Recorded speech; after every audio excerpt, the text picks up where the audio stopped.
Welcome back to Rome Tips. Don't forget to hit that subscribe button and give this video a thumbs up if you find it helpful.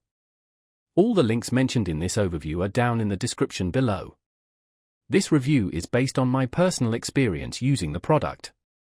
Today, we're taking a look at the Mycelium Bitcoin wallet, found at https://wallet.mycelium.com. This mobile-first wallet offers a strong emphasis on security and privacy, giving users a considerable level of control over their Bitcoin.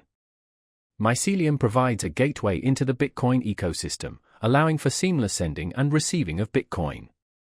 The wallet's interface is designed with functionality in mind, though it can take a little getting used to for newcomers to cryptocurrency. However, once you've grasped the basics, you'll find managing your Bitcoin straightforward and efficient.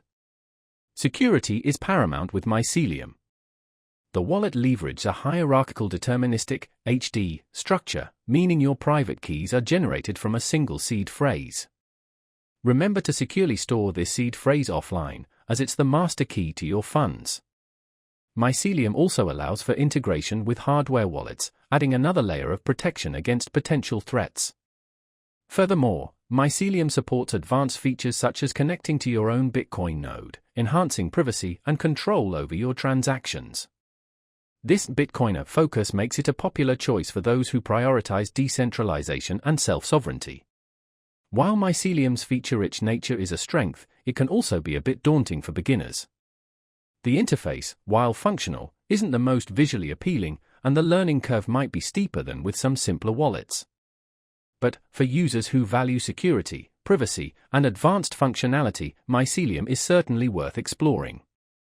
It gives you the tools you need to truly own and manage your Bitcoin. It's important to remember that managing cryptocurrency comes with inherent risks.